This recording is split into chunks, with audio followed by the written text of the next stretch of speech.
안녕하십니까. 연준의 고강도 긴축이 예고된 가운데 국내의 증시가 요동치고 있습니다. 긴축 시기에는 어떤 투자법이 좋을지 전문가와 함께 살펴보겠습니다. 유동원 유안타증권 본부장님 모셨습니다. 어서 오십시오. 안녕하십니까.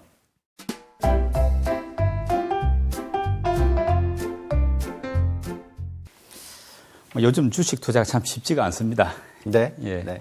그래서 우리 본부장님께 그런 기대가 더 큰 것 같은데요. 네. 한 가지씩 짚어보겠습니다. 네.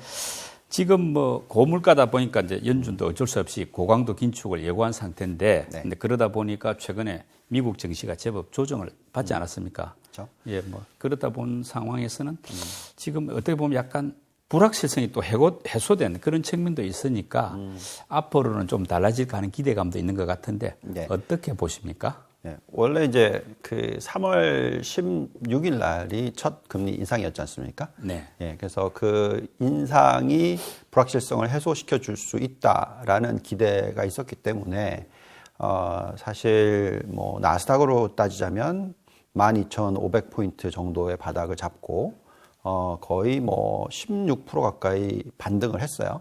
그러니까 고점 대비해서 22.6% 빠지고 그리고 나서 상당히 그러니까 빠진 폭의 절반을 반등을 2주 만에 했었습니다. 근데 이제 문제는 아직까지 이 긴축의 속도에 있어서 3월 16일 날 0.25%만 올렸고 그다음에 이제 지금 5월 4일 날 0.5%로 올리니까 그게 이제 거의 기정사실화 돼 있으니까 속도가 빨라지니까 이 부분에 있어서 아직까지는 좀 한마디로 말하면 찝찝한 거죠. 네. 예, 기다려야 된다는 느낌을 많이 받게 되는 거죠. 또 그 와중에서 미국의 10년 국채 금리가 좀 빠르게 올라가니까 이 변동성이 좀 더 이어지는, 그래서 이제는 거의 확실시 되고 있는 게 긴축을 하는 거에 대해서는 다 알고 있었지만 그 속도에 대해서는 얼마나 빨리 할 거냐에 대한 의구심이 있었고 천천히 할 거다라는 사람들이 참 많았었는데 이제는 미 연준이 확실한 메시지를 전달하고 있는 게 빠른 긴축을 할 것이다. 네. 예, 그렇게 지금 되어 있기 때문에 우선 또 그거를 소화하는 데 시간이 좀 필요한 거죠. 그래서 지금은 어떻게 보면은 이 시장의 변동성이 조금 더 이어질 수 있는 가능성, 그 부분은 좀 열어두고, 그렇지만 시장에서 걱정하는 것처럼 이제 시장 끝났다, 대폭락장의 시작이다, 그런 식의 굉장히 두려워하는 발언들이 많아요.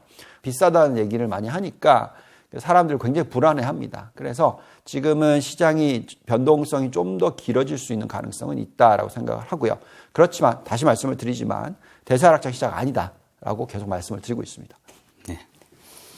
그러니까 문제는 올 FOMC 이제 올 초지 않습니까? 그때 네. 이후에 어떻게 주식 흐름이 바뀔 건가, 이것도 관건인데. 네.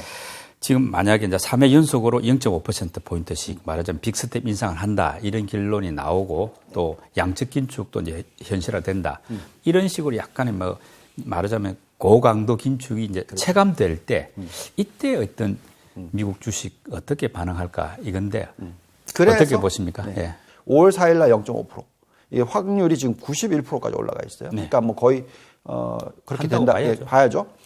근데 더 중요한 건 이제 연말까지 얼마냐. 2%가 아니라 이제는 얼마까지 올릴 거라고 지금 예측이 되고 있냐면 최소 2.5%. 예. 0.5가 더 들어왔어요. 네. 그러면 이제 이 2.5%까지 올린다는 가정을 넣으면은 빠른 긴축 아니면 빅스텝을 3차례 해야 돼요. 예. 그러니까 6차례가 남았는데 6차례 중에서 3차례는 0.5%씩 올리고 나머지 3차례는 2.5%씩 올리는.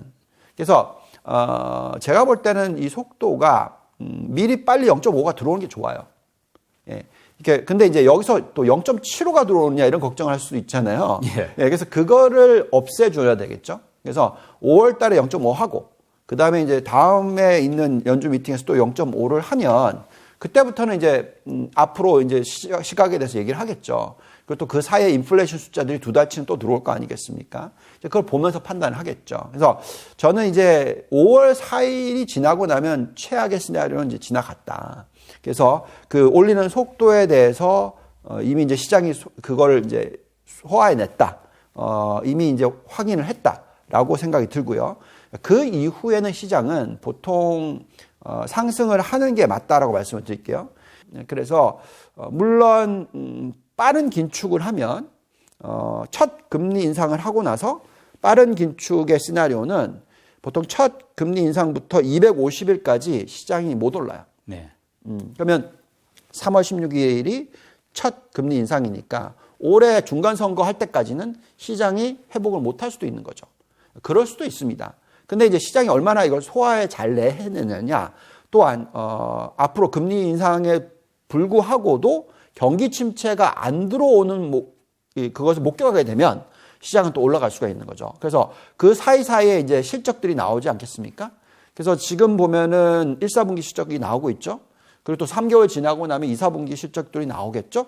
그런 숫자들을 봤었을 때 괜찮네 하면 이제 시장은 올라가기 시작하는 거고요. 그렇지 않고 확인 좀 해야 되겠네 하면 여기서 빠지기보다는 이제 쉬는 거죠. 횡보 장세가 나올 수가 있는 거죠. 그래서 그 부분에 대해서는 생각을 해야 되겠지만, 근데 제가 볼 때는 경기 침체가 안 오고요. 여기에 실적도 괜찮게 나오고 그러면서 시장이 또 다시 재상승할 수 있는 에너지가 만들어진다라고 판단하고 있고, 정답은 없습니다. 그러니까 왜 이게 중요하냐면 성장주의 성장이 끝났다고 생각하면 그러면 대사하락장이 시작된 게 맞아요. 그게 아니라 성장주의 성장이 끝나지 않았다라는 것이 인식이 되면 분명히 또 올라가는 시장이 나오거든요. 그래서 지금은 말씀을 계속 드리지만 변동성을 대비를 하는데 그거를 앞으로 하락장을 대비하는 게 아니라 변동성이 앞으로 상승장이 나올 것을 대비하는 구간이어야 된다라고 말씀드리겠습니다. 예. 지금 말씀대로 문제는 경기 침체가 오느냐 마느냐 이게 이제 관건 같은데 네. 지금 미국 10년물하고 2년물 장단기 금리 차가 역전이 됐다가 다시 제자리를 찾았습니다만은 네. 이 말은 격차가 좀 줄어든 상태지 않습니까? 그러다 보니까 이거 침체 오는 거 아니냐 이런 게 이제 우려가 여전한 것 같은데 네. 지금 어떻게 시장이나 전문가들 분석으로 볼 때 침체 시기가 올 것인지 온다면 언제쯤 온 것인지 어떻게들 분석되고 있습니까? 장단기 금리차 역전 현상. 네. 지금 보시면은 잠깐 4월 초에 있었어요. 마이너스 0.07 뭐 요 정도까지 0.05 주간 단위로 보면 그 정도까지 떨어졌다가 지금 다시 회복해서 이건 10년 마이너스 2년 장단기 금리차입니다. 네. 회복해서 지금 한 0.4까지 다시 올라왔어요. 예. 예. 그런 모습을 보여줬었던 때가 미 연준이 얘기할 때가 94년. 그다음에 이제 제가 지금 비교하는 게 98년. 요때도 비슷하게 나왔었어요. 예. 보시면은 94년도에는 마이너스까지는 가지 않았고요. 거의 마이너스 근처까지 거의 0% 근접까지 내려왔다가 다시 반등을 했고 얼마까지 다시 반등을 했냐면 한 0.8 정도까지.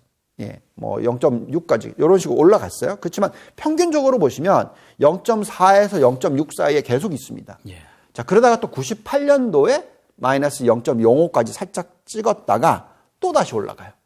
예, 그리고 나서 또 평균적으로 한 0.2, 0.3에 있어요. 자, 그러다가 이제 완전히 부러지는 장이 언제 왔냐면 그 숫자가 마이너스 0.4 이렇게 훅 떨어지면서 그때 이제 끝납니다. 그래서 무슨 얘기냐면 장단기 금리차가 요 정도 수준에 있을 때는 예대율이 올라가면, 예대율이라는 것은 예금 대비해서 대출의 비율이 올라가는 주기가 나와버리면 그 정도의 낮은 장단기 금리차라 하더라도 경기 침체가 안 와요. 네. 그래서 94년부터 쭉 경기 침체 안 오다가 언제 왔냐? 2001년에 왔단 말이죠. 근데 그 장단기 금리차가 굉장히 낮게 1% 미만, 뭐 0.5% 수준에서 계속 유지가 된 거예요. 그러니까 지금 같은 수준에서 계속 유지가 될 수가 있다라는 겁니다. 그래서 제가 볼 때는 미국의 경제가 침체하지 않는 이상 시장이 그러니까 대사하락장이 시작될 수는 없어요. 그러니까 보통 언제 대사하락장이 시작되냐면 경기 침체가 오기 한 6개월 전, 네. 대충 그때부터 큰 하락장이 시작됩니다. 근데 지금 제가 말씀드린 게 아무리 빨라야 2024년이다. 4년도 초냐 말이냐 따라 다른데요. 네, 그렇다 하더라도 어쨌든 그 전에 시장은 많이 오르거든요. 네, 올해는 네. 하고 내년까지는 오를 수 있다. 네, 예. 적어도 내년 말까지는 오를 수 있다. 예. 이렇게 지금 보고 있고요. 길어지면 솔직히 말씀드리면 2026년에 경기 침체가 올 수도 있어요. 네. 예, 그럼 2025년까지도 상승하는. 그러니까 왜 이런 얘기를 해드리냐면 우리가 흔히 얘기하는 추세적 주기라는 게 있거든요. 미국은. 근데 그 추세적 주기가 과거에 거의 100년 가까이로 보시면 보통 길이가 짧은 게 이 대공황이 왔을 때를 제외하면 평균적으로 한 18년짜리가 와요. 네. 근데 지금 13년짜리거든요. 여기서 끝나버리면. 그러니까 앞으로 최대 5년 정도 더 올 수도 있다라는 거죠. 그러니까 보안기가. 네. 예. 그 정답은 없습니다. 그거는 결국 우리가 계속해서 마진이 어떻게 되고, 실적이 어떻게 되고, 경기가 어떻게 되고, 이걸 봐야 되는데, 그걸 가장 잘 얘기해 주는 데가 어디냐? 은행이죠. 네. 은행이 대출을 해주느냐, 안 해주느냐에 따라서 경기 침체가 오느냐, 안 오느냐가 나오거든요. 근데 지금 대출 증가율이 이렇게 높게 나오고 있다라는 것은 경기 침체가 당분간은 안 온다. 네. 근데 그 숫자가 뚝뚝 떨어지기 시작했다.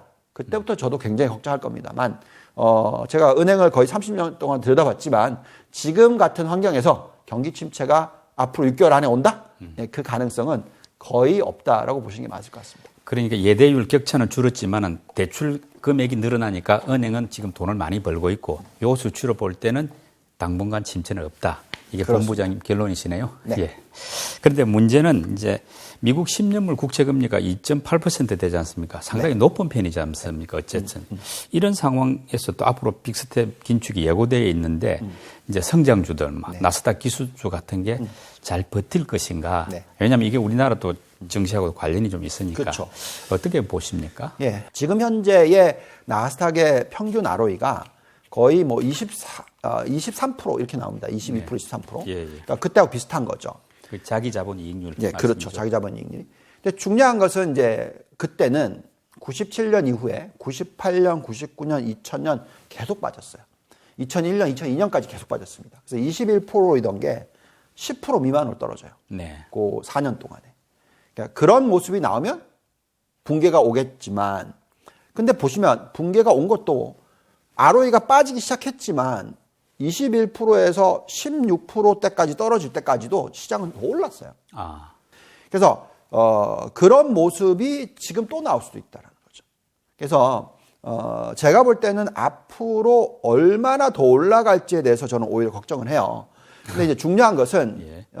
이 대형주들을 봤었을 때 옛날하고 틀린 게 뭐냐면 94년하고 비슷할 수 있어요. 그렇지만 98년하고 틀린 건 뭐냐면 보시면은 98년, 99년, 2000년에는 이익이 떨어지는데 막 모든 이 인터넷 관련주들 뭐 다 올랐잖아요. 닷컴 버블이죠. 예, 닷컴 버블이었죠. 그러니까 평균 P 멀티플이 뭐 50배 넘게 네. 뭐 진짜 막 완전히 거의 미치듯이 올라갔죠. 네. 지금은 다르다는 말씀이죠. 지금은 다르죠. 왜냐하면 지난 1년간 주가를 보시면은 가장 비쌌던 P 멀티플 높았던 기업들의 주가가 평균적으로 얼마나 빠진지 아세요? 평균적으로 70% 빠졌어요. 아. 주가가요? 네. 그러니까 뭐 심지어는 넷플릭스 같은 종목도 고점 대비해서 50% 빠지고 뭐 메타 플랫폼, 페이스북 그런 대형주도 거의 뭐 40% 빠지고 이런 식이었죠. 뭐 더더욱이나 실적이 없는 기업들 다 아시는 그 돈나무 누님께서 예. 네, 캐시우드께서 투자하셨던 펀드도 고점 대비 바닥까지 거의 60% 이상 빠졌죠. 예. 거기 안에는 수두룩하게 고점 대비 바닥까지 75% 빠진 종목들이 있어요. 그 아크 인베스트 네. 쪽 말씀이죠. 안에. 예. 그러니까 그게 무슨 얘기냐? 그만큼 실적이 안 받침되는데 매출은 느는데 실적이 안 받침되는 이익이 안 나오는 기업들은 주가가 이미 벌써 많이 빠져버렸다는 거예요. 네. 근데 지금 보면은 실적이 기본적인 대형 기업들은 실적이 좋게 나오고 있다라는 거죠. 보시면 순이익 마진율이 5년 평균치보다 여전히 지금 테크 기업들이 1, 4분기가 좋아요. 아, 그렇습니까? 예. 그러면 무슨 얘기냐? ROE가 20%대가 유지된다는 얘기입니다. 네. 그러면 나스닥이 깨질 수 있을 가능성은 적다라는 거죠. ROE 20% 정도면 굉장히 높은 편이죠. 그렇죠. 예. 우리나라가 몇 프로인지 아세요? 한 10% 되나요? 예, 될까 말까. 예. 네. 결국은 우리 본부장님 보시기에는 미국이 이제 전고점을 향해서 다시 오를 수 있다고 보시는 거 아닙니까? 네. 그러면 이제 전고점을 우리 3대 지수가 언제 정도 넘을 수 있을 것인가, 돌파할 수 있을 것인가가 관심인데 네. 올해 안에 가능할까요? 그러니까 정말 빨리 보면은 그러니까 과거의 역사상으로 대충 계산을 해봤었을 때 중간 선거까지. 네. 그러니까 중간 선거가 11월 달에 있습니다. 예, 11월. 그때까지 전 고점을 탈환할 수 있다. 정도로 보고요. 그 다음부터는 추가로 굉장히 제법 많이 올라가는 시장. 예, 그렇게 보고 있는데 길어질 수는 있어요. 그러니까 예를 들면 지금 고점 대비해서 평균적으로 한 10몇 프로 빠져 있는 상황이거든요. 네. 그거를 중간 선거까지도 회복 못 하다가 중간 선거 끝나고 나서 그다음에 금리를 연말까지 3% 올릴 가능성은 없지만 2.5%까지 올리고 그다음부터는 속도가 떨어지는 거예요. 나오면 좀 완만하게 가겠죠. 네. 그러면 그때부터 뛰기 시작할 수 있어요. 네. 그래서 가장 빨리 보면은 어쨌든 전 고점 회복하는 시기가 올해 11월. 예. 예. 그렇지 않으면은 내년이 되겠는데 중요한 거는 그렇게까지 딜레이가 되면 그러니까 지연이 되면 오르는 시장이 더 오래 갑니다. 그런가요? 예. 그러니까 왜냐하면 펀더멘탈이 뒷받침됐을 경우에 그렇습니다. 네. 그래서 저는 지금 현재 미국의 펀더멘탈은 금리 3% 시대를 충분히 감당 가능하다. 그러니까 즉 지금 2.8% 10년 국채금리 올라왔죠. 그다음에 이제 내년에는 3%에서 3.5%까지 올라갈 거예요. 여기에 이제 단기금리가 올해 2.5%, 내년에 3% 올라가면 장단기금리 차 역전이 안 되는 현상이 나오죠. 네. 근데 이제 성장이 꺾이기 시작하면 이제 빠지겠죠. 장기금리가. 그게 이제 2024년부터 나타나기 시작하면 역전이 되겠죠. 역전이 되고 나서 한 1년 반 뒤에 경기 침체가 온다. 이렇게 잡으면 올해, 내년, 내후년까지도 계속 시장을 상승할 수가 있는 거죠. 그래서 정답은 없습니다. 그래서 저는 물론 변동성이 오래 가고 막 지루한 구간이 오래 갈수록 참 힘드시잖아요. 예. 그렇지만 이럴 때 우리는 그냥 종목을 공부하시면 돼요. 그러니까 마음 편안한. 그러니까 앞으로 뭐 한 1년 동안 못 오른 수 있다 하지만 아니 실적도 안 깨지고 있고 성장도 계속하고 있고 정말로 앞으로 미래가 밝은 기업이라면 그냥 계속 돈이 생길 때마다 이렇게 사서 모으는 전략 가져가면 되거든요. 그래서 지금 현재 시점에 봤었을 때 앞으로 많이 오를 게 남아있다고 생각하시는 분들의 입장에서는 당연히 지금 파시면 안 되죠. 그냥 들고 있고 추가로 더 하시는 게 맞고. 근데 제가 틀렸다고 생각하시고 앞으로 6개월 안에 경기 침체 온다고 믿으시는 분들은 다 파셔야죠. 그렇죠? 왜냐하면 고점 대비해서 지금 10%밖에 안 빠졌지만 앞으로 추가로 30%, 40% 더 빠져야 되니까. 보통 경기 침체가 오면 고점 대비해서 바닥까지 최소 35%입니다. 그러니까 지금 팔아야 되겠죠. 네. 근데 제가 분석하는 결과로는 6개월 안에 경기 침체 안 온다. 네. 방금 설명 중에 지금 같은 박스권 장세에서는 종목 공부를 많이 해야 된다 말씀하셨는데 네. 지금 본부장님 보시기에 2분기 이후 미국 증시에서 좀 유망한 섹터는 어딘가 네. 여전히 성장주 쪽일까요? 아니면 다른 쪽으로 보십니까? 당연히 반도체. 예.